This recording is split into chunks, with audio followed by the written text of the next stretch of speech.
مصر میں صلاح الدین ایوبی کا استقبال جن زعماء نے کیا، ان میں ناجی نام کا ایک سالار خصوصی اہمیت کا حامل تھا۔ صلاح الدین ایوبی نے سب کو سر سے پاؤں تک دیکھا۔ اس کے چہروں پر مسکراہٹ اور زبان پر پیار و محبت کی چاشنی تھی۔ بعض پرانے افسروں نے اسے ایسی نگاہوں سے دیکھا جن میں طنز اور تمسخر بھی تھا۔ وہ صلاح الدین ایوبی کے صرف نام سے واقف تھے یا اس کے متعلق یہ جانتے تھے کہ وہ حکمران خاندان کا فرد اور اپنے چچا کا جانشین ہے۔ وہ یہ بھی جانتے تھے کہ نور الدین زنگی کا ایوبی سے کیا رشتہ ہے۔ ان کی نگاہوں میں صلاح الدین ایوبی کی اہمیت بس اس کے خاندان کی بدولت تھی یا اس وجہ سے انہوں نے اسے اہمیت دی کہ وہ مصر کا فوجی وائسرائے بن کے آیا تھا۔ اس کے سوا انہوں نے صلاح الدین ایوبی کو کوئی وقت نہ دی۔ ایک بوڑھے افسر نے اپنے پاس کھڑے افسر کے کان میں کہا، بچہ ہے، اسے ہم سنبھال لیں گے۔ ایوبی استقبال کرنے والے اس ہجوم میں بچہ لگ رہا تھا، البتہ جب وہ ناجی کے سامنے مصافحے کے لیے رکا تو صلاح الدین ایوبی کے چہرے پر تبدیلی سی آ گئی تھی۔ وہ ناجی سے ہاتھ ملانا چاہتا تھا، لیکن ناجی جو اس کے باپ کی عمر کا تھا سب سے پہلے درباری خوش آمدیوں کی طرح جھکا، پھر ایوبی سے بغل گیر ہو گیا۔ اس نے ایوبی کی پیشانی چوم کر کہا، میرے خون کا آخری قطرہ بھی تمہاری حفاظت کے لیے بہے گا۔ تم میرے پاس زنگی اور شرکوہ کی امانت ہو۔ میری جان عظمت اسلام سے زیادہ قیمتی نہیں۔ صلاح الدین ایوبی نے ناجی کا ہاتھ چوم کر کہا، محترم، اپنے خون کا ایک ایک قطرہ سنبھال کر رکھیے، صلیبی سیاہ گھٹاؤں کے مانند چھا رہے ہیں۔ ناجی جواب میں صرف مسکرایا، جیسے صلاح الدین ایوبی نے کوئی لطیفہ سنایا ہو۔ صلاح الدین ایوبی اس تجربہ کار سالار کی مسکراہٹ کو غالباً نہیں سمجھ سکا۔ ناجی فاطمی خلافت کا پرورتہ سالار تھا۔ وہ مصر میں باڈی گارڈز کا کمانڈر تھا، جس کی نفری 50,000 تھی اور ساری کی ساری نفری سوڈانی تھی۔ یہ فوج اس دور کے جدید ہتھیاروں سے مسلح تھی اور یہ فوج ناجی کا ہتھیار بن گئی تھی، جس کے زور پر وہ بے تاج بادشاہ بنا بیٹھا تھا۔ وہ سازشوں اور مفاد پرستی کا دور تھا۔ اسلامی دنیا کی مرکزیت ختم ہو چکی تھی۔ صلیبیوں کی بھی نہایت دلکش تخریب کاریاں شروع ہو چکی تھیں۔ زر پرستی اور تعیش کا دور دورہ تھا۔ جس کے پاس ذرا سی بھی طاقت تھی اسے وہ اپنے اقتدار کے تحفظ کے لیے اور دولت سمیٹنے کے لیے استعمال کرتا تھا۔ سوڈانی باڈی گارڈز فوج کا کمانڈر ناجی، جو کہ مصر میں حکمرانوں اور دیگر سربراہوں کے لیے دہشت بنا ہوا تھا، خدا نے اسے سازش ساز دماغ دیا تھا۔ اسے اس دور کا بادشاہ ساز کہا جاتا تھا۔ ڈرانے اور بگاڑنے کی خصوصی مہارت رکھتا تھا۔ اس نے صلاح الدین ایوبی کو دیکھا تو اس کے چہرے پر بالکل اسی طرح مسکراہٹ آ گئی جس طرح کمزور سی بھیڑ کو دیکھ کر بھیڑیے کے دانت نکل آتے ہیں۔ ایوبی اس زہر خند کو نہ سمجھ سکا۔ اس کے لیے سب سے زیادہ اہم آدمی ناجی ہی تھا، کیونکہ وہ 50,000 باڈی گارڈز کا کمانڈر تھا اور صلاح الدین ایوبی کو اس فوج کی ضرورت تھی۔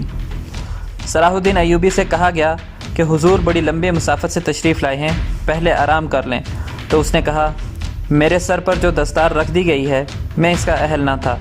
اس دستار نے میرا آرام اور میری نیند ختم کر دی ہے۔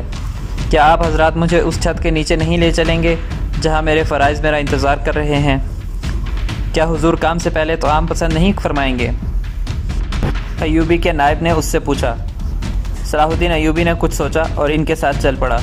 لمبے تڑنگے قوی ہیکل باڈی گارڈز اس عمارت کے سامنے دو رویہ کھڑے تھے جس میں کھانے کا انتظام کیا گیا تھا۔ ایوبی نے ان گارڈز کے قدبد اور ہتھیار دیکھے تو اس کے چہرے پر رونق آ گئی، مگر یہ رونق دروازے میں قدم رکھتے ہی غائب ہو گئی۔ وہاں 4 نوجوان لڑکیاں جن کے جسموں میں زہد شکن لچک اور شانوں پر بکھرے ہوئے ریشمی بالوں میں قدرت کا حسن سمویا ہوا تھا، ہاتھوں میں پھولوں کی پتیوں سے بھری ہوئی خوشنما ٹوکریاں اٹھائی کھڑی تھی۔ انہوں نے صلاح الدین ایوبی کے راستے میں پتیاں بکھیرنی شروع کر دی۔ اس کے ساتھ دف کی تال پر طاؤس و رباب اور شہنائیوں کا مسحور کن نغمہ ابھرا۔ ایوبی نے راستے میں پھولوں کی پتیاں دیکھ کر قدم پیچھے کر لیا۔ ناجی اور اس کا نائب ایوبی کے دائیں بائیں تھے۔ وہ دونوں جھک گئے اور اسے آگے چلنے کی دعوت دی۔ یہ وہ انداز تھا جسے مغل بادشاہوں نے ہندوستان میں رائج کیا تھا۔ صلاح الدین ایوبی پھولوں کی پتیاں مسلنے یہاں نہیں آیا۔ ایوبی نے ایسی مسکراہٹ سے کہا جو ان لوگوں نے پہلے کم ہی کبھی کسی کے ہونٹوں پر دیکھی تھی۔ ہم حضور کے راستے میں آسمان سے تارے بھی نوچ کر بچھا سکتے ہیں۔ ناجی نے کہا، اگر میری راہ میں کچھ بچھانا چاہتے ہو تو وہ ایک چیز ہے جو میرے دل کو بھاتی ہے۔ صلاح الدین ایوبی نے کہا، آپ حکم دیں۔ نائب نے کہا، وہ کون سی چیز ہے جو حضور کے دل کو بھاتی ہے؟ صلیبیوں کی لاشیں۔ صلاح الدین ایوبی نے مسکرا کر کہا، مگر فوراً ہی اس کی مسکراہٹ غائب ہو گئی۔ اس کی آنکھوں سے شعلے نکلنے لگے۔ اس نے دھیمی آواز میں جس میں قہر اور عتاب چھپا ہوا تھا کہا، مسلمان کی زندگی پھولوں کی سیج نہیں، جانتے نہیں ہو صلیبی سلطنت اسلامیہ کو چوہوں کی طرح کھا رہے ہیں، اور جانتے ہو کہ وہ کیوں کامیاب ہو رہے ہیں صرف اس لیے کہ ہم نے پھولوں کی پتیوں پر چلنا شروع کر دیا ہے۔ ہم نے اپنی بچیوں کو ننگا کر کے ان کی عصمتیں روند ڈالی ہیں۔ میری نظریں فلسطین پر ہیں اور تم میری راہ میں پھول بچھا کر مصر سے بھی اسلام کا پرچم اتروا دینا چاہتے ہو۔ اس نے سب کو ایک نظر دیکھا اور دبدبے سے کہا، اٹھا لو یہ پھول میرے راستے سے، میں نے ان پر قدم رکھا تو میری روح کانٹوں سے چھلنی ہو جائے گی۔ ہٹا دو لڑکیوں کو میرے راستے سے، کہیں ایسا نہ ہو کہ میری تلوار ان کے اتنے دلکش سنہرے بالوں میں الجھ کر بیکار ہو جائے۔ حضور کی جاہو حشمت، مجھے حضور نہ کہو۔ صلاح الدین ایوبی نے بولنے والے کو یوں ٹوک دیا جیسے تلوار سے کسی کافر کی گردن کاٹ دی ہو۔ ایوبی نے کہا، حضور وہ تھے جن کا تم کلمہ پڑھتے ہو اور جن کا میں غلام بے دام ہوں۔ میری جان فدا ہو اس حضور صلی اللہ علیہ وسلم پر جن کے مقدس پیغام کو میں نے سینے پر کندہ کر رکھا ہے۔ میں یہی پیغام لے کر مصر میں آیا ہوں۔ صلیبی مجھ سے یہ پیغام چھین کر بحر روم میں ڈبو دینا چاہتے ہیں یا شراب میں غرق کر دینا چاہتے ہیں، میں بادشاہ بن کے نہیں آیا۔ لڑکیاں کسی کے اشارے پر پھولوں کی پتیاں سمیٹ کر وہاں سے ہٹ گئیں۔ صلاح الدین ایوبی تیزی سے دروازے کے اندر چلا گیا۔ ایک وسیع کمرہ تھا، اس میں ایک لمبی میز رکھی ہوئی تھی جس پر رنگا رنگ پھول بکھرے ہوئے تھے اور ان کے درمیان میں روسٹ کیے ہوئے بکروں کے بڑے بڑے ٹکڑے، سالم مرغ اور جانے کیسے کیسے کھانے سجے ہوئے تھے۔ صلاح الدین ایوبی رک گیا اور اپنے نائب سے پوچھا، کیا مصر کا باشندہ اسی قسم کا کھانا کھاتا ہے؟ نہیں حضور، نائب نے جواب دیا، غریب لوگ تو ایسے کھانے کا خواب بھی نہیں دیکھ سکتے۔ تم کس قوم کے فرد ہو؟ صلاح الدین ایوبی نے پوچھا۔ کیا ان لوگوں کی قوم الگ ہے جو ایسے کھانوں کے خواب بھی نہیں دیکھ سکتے؟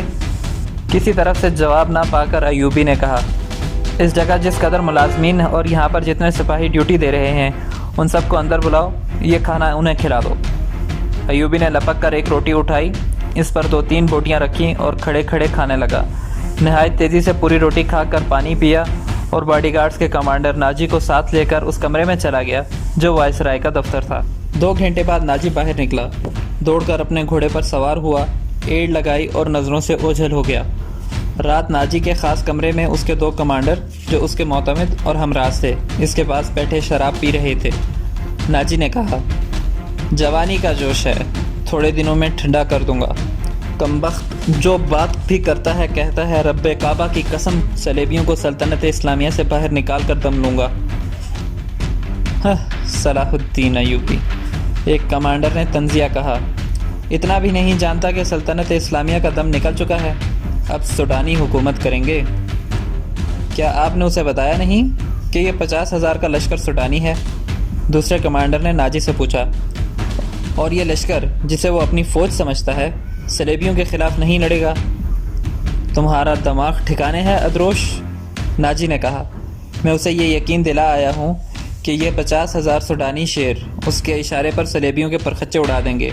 لیکن ناجی چپ ہو کر سوچ میں پڑ گیا۔ لیکن کیا؟ اس نے مجھے حکم دیا ہے کہ مصر کے باشندوں کی ایک فوج تیار کرو، ناجی نے کہا۔ ایوبی نے کہا ہے کہ ایک ہی ملک کی فوج مناسب نہیں ہوتی، وہ مصر کے لوگوں کو بھرتی کر کے ہماری فوج میں شامل کرنا چاہتا ہے۔ تو آپ نے کیا جواب دیا؟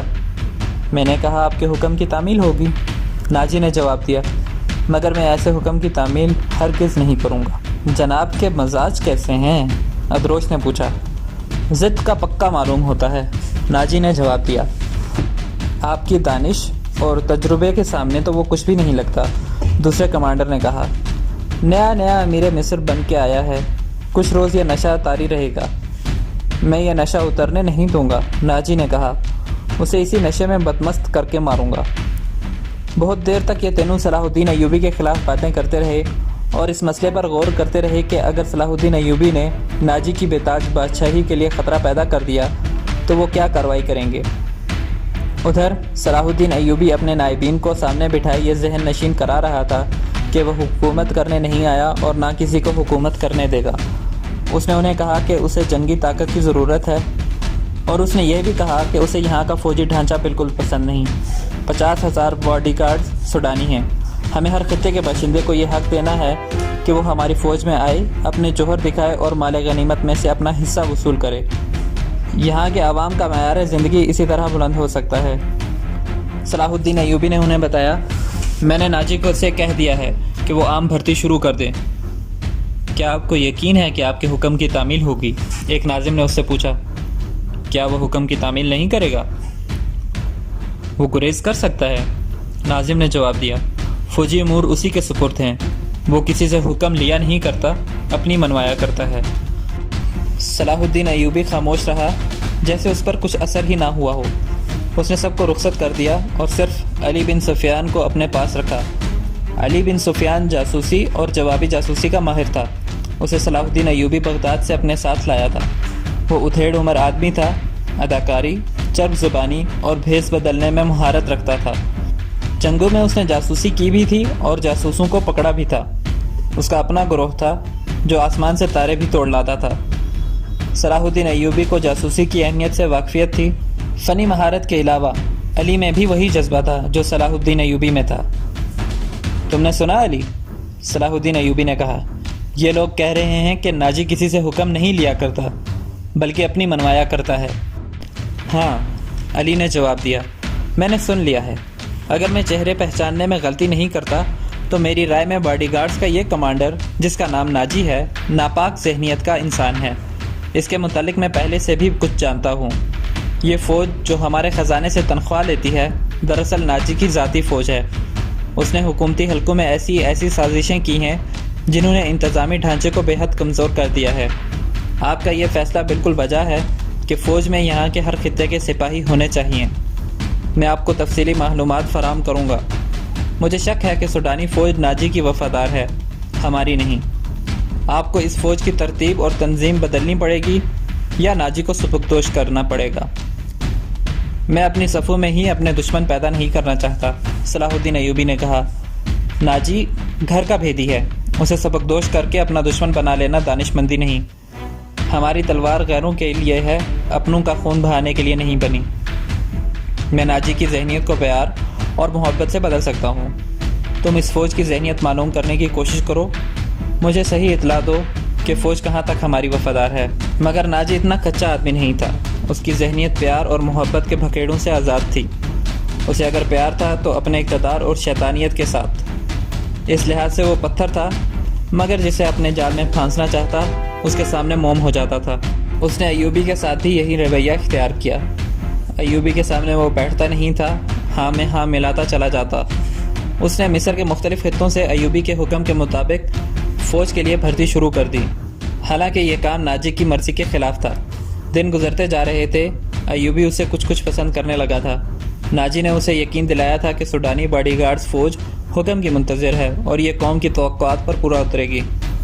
ناجی ایوبی کو 2-3 مرتبہ کہہ چکا تھا کہ باڈی گارڈز کی طرف سے اسے دعوت دینا چاہتا ہے اور فوج اس کے اعزاز میں جشن منانے کے لیے بےتاب ہے، لیکن ایوبی مصروفیت کی وجہ سے یہ دعوت قبول نہیں کر سکا تھا۔ رات کا وقت تھا، ناجی اپنے کمرے میں اپنے 2 معتمد جونیئر کمانڈروں کے ساتھ بیٹھا شراب پی رہا تھا۔ 2 ناچنے والیاں سازوں کی ہلکی ہلکی موسیقی میں مستی میں آئی ہوئی ناگنوں کی طرح مسحور کن اداؤں سے رقص کر رہی تھیں۔ انہوں نے پاؤں میں گھنگرو نہیں پہنے تھے، ان کے جسموں پر کپڑے صرف اسی قدر تھے کہ ان کے سطر ڈھکے ہوئے تھے۔ اس رقص میں خمار کا تاثر تھا۔ دربان اندر آیا اور ناجی کے کان میں کچھ کہا۔ ناجی جب شراب اور رقص میں محو ہوتا تھا تو کوئی مخل ہونے کی جرات نہیں کر سکتا تھا۔ صرف دربان کو معلوم ہوتا تھا کہ وہ کون سا ضروری کام ہے جس کی خاطر ناجی عیش و طرب کی محفل سے اٹھا کرتا ہے، ورنہ وہ اندر آنے کی جرات نہیں کرتا۔ اس کی بات سنتے ہی ناجی باہر نکل گیا اور دربان اسے دوسرے کمرے میں لے گیا۔ وہاں سوڈانی لباس میں ملبوس ایک ادھیڑ عمر آدمی بیٹھا تھا، اس کے ساتھ ایک نوجوان لڑکی تھی۔ ناجی کو دیکھ کر وہ اٹھی۔ ناجی اس کے چہرے اور قد کاٹ کی دلکشی دیکھ کر ٹھٹک گیا۔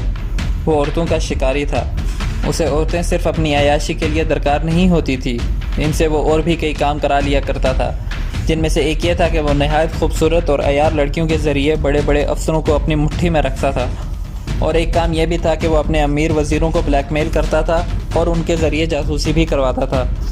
جس طرح قصاب جانور کو دیکھ کر یہ بتا دیتا ہے کہ اس کا گوشت کتنا ہے، اسی طرح ناجی لڑکی کو دیکھ کر اندازہ کر لیا کرتا تھا کہ یہ کس کام کے لیے موزوں ہوگی۔ لڑکیوں کے بیوپاری اور بردہ فروش اکثر ناجی کے پاس مال لاتے رہتے تھے۔ یہ آدمی بھی ایسے ہی بیوپاریوں میں سے لگتا تھا۔ لڑکی کے متعلق اس نے بتایا کہ تجربہ کار ہے، ناچ بھی سکتی ہے اور پتھر کو زبان کے میٹھے زہر سے پانی میں تبدیل کر سکتی ہے۔ ناجی نے اس کا انٹرویو لیا اور وہ اس فن کا ماہر تھا۔ اس کے مطابق اس نے لڑکی کا امتحان لیا اور یہ رائے قائم کی جس کام کے لیے وہ ایک لڑکی کو ڈھونڈ رہا تھا، یہ لڑکی جس کا نام زکوئی ہے بالکل ٹریننگ کے لیے موزوں ہو سکتی ہے۔ سودا طے پا گیا، بیوپاری قیمت وصول کر کے چلا گیا۔ ناجی لڑکی کو اس کمرے میں لے گیا جہاں اس کے ساتھی شراب اور رقص کی محفل سے دل بہلا رہے تھے۔ اس نے لڑکی کو ناچنے کے لیے کہا۔ لڑکی نے جب چوغا اتار کر جسم کو 2 بل دیے تو ناجی اور اس کے ساتھی تڑپ اٹھے۔ پہلی دونوں ناچنے والیوں کے رنگ پیلے پڑ گئے۔ اس نئی لڑکی کے سامنے ان کی قدر و قیمت کم ہو گئی تھی۔ ناجی نے اسی وقت محفل برخاست کر دی اور اس لڑکی کو اپنے پاس بٹھا کر سب کو باہر نکال دیا۔ ناجی نے اسے کہا، زکوئی، تمہیں یہاں لانے والے نے بتایا ہے کہ تم پتھر کو پانی میں تبدیل کر سکتی ہو۔ میں تمہارا یہ کمال دیکھنا چاہتا ہوں۔ وہ پتھر کون ہے؟ زکوئی نے پوچھا۔ نیا امیر مصر، ناجی نے جواب دیا۔ وہ سالار اعظم بھی ہے۔ صلاح الدین ایوبی؟ زکوئی نے پوچھا۔ ہاں، صلاح الدین ایوبی، ناجی نے کہا۔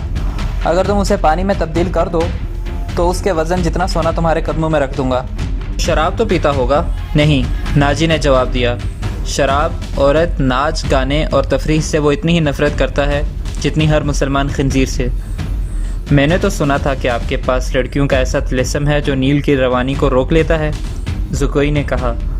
کیا وہ طلسم بیکار ہو گیا ہے؟ میں نے ابھی آزمایا نہیں، ناجی نے جواب دیا۔ یہ کام تم کر سکتی ہو زکوئی؟ میں صلاح الدین ایوبی کی عادتوں کے متعلق تمہیں بہت کچھ بتاؤں گا۔ کیا آپ اسے زہر دینا چاہتے ہیں؟ زکوئی نے پوچھا۔ ابھی نہیں، ناجی نے جواب دیا۔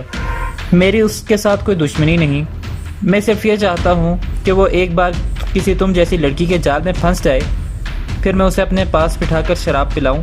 اگر اسے قتل کرنا مقصود ہوتا تو میں یہ کام حشیشین سے بآسانی کروا لیتا۔ یعنی آپ اس کے ساتھ دشمنی نہیں، دوستی کرنا چاہتے ہیں؟ زکوئی نے کہا۔ اتنا برجستہ جملہ سن کر ناجی چند لمحے لڑکی کو دیکھتا رہا۔ وہ اس کی توقع سے زیادہ ذہین تھی۔ ہاں زکوئی، ناجی نے اس کے ملائم بالوں پر ہاتھ پھیر کر کہا۔ میں اس کے ساتھ دوستی کرنا چاہتا ہوں، ایسی دوستی کہ وہ میرا ہم نوالا اور ہم پیالہ بن جائے۔ آگے میں جانتا ہوں کہ مجھے اس سے کام کیسے لینا ہے، ناجی نے کہا اور ذرا سوچ کر بولا۔ لیکن میں تمہیں یہ بتا دینا ضروری سمجھتا ہوں کہ ایک جادو صلاح الدین ایوبی کے ہاتھ میں بھی ہے۔ اگر تمہارے حسن اور ناز و انداز پر اس کا جادو چل گیا تو میں تمہیں زندہ نہیں رہنے دوں گا۔ اگر تم نے مجھے دھوکہ دیا تو تم ایک دن سے زیادہ زندہ نہیں رہ سکو گی، اور رہا ایوبی، وہ بھی تمہیں موت سے نہیں بچا سکے گا۔ تمہاری زندگی اور موت میرے ہاتھ میں ہے، تم مجھے دھوکہ نہیں دے سکو گی۔ اسی لیے میں نے تمہارے ساتھ کھل کر بات کی ہے، ورنہ میرے رتبے اور حیثیت کا آدمی ایک پیشہ ور لڑکی کے ساتھ پہلی ہی ملاقات میں ایسی باتیں نہیں کرتا۔ یہ تو آپ کو آنے والا وقت بتائے گا کہ کون کس کو دھوکہ دیتا ہے، زکوئی نے کہا۔ مجھے یہ بتائیے کہ صلاح الدین ایوبی تک میری رسائی کس طرح ہوگی؟ میں اسے ایک جشن میں بلا رہا ہوں، ناجی نے کہا۔ اسے رات اپنے پاس رکھوں گا اور تمہیں اس کی خوابگاہ میں داخل کر دوں گا۔ میں نے تمہیں اسی مقصد کے لیے بلایا ہے۔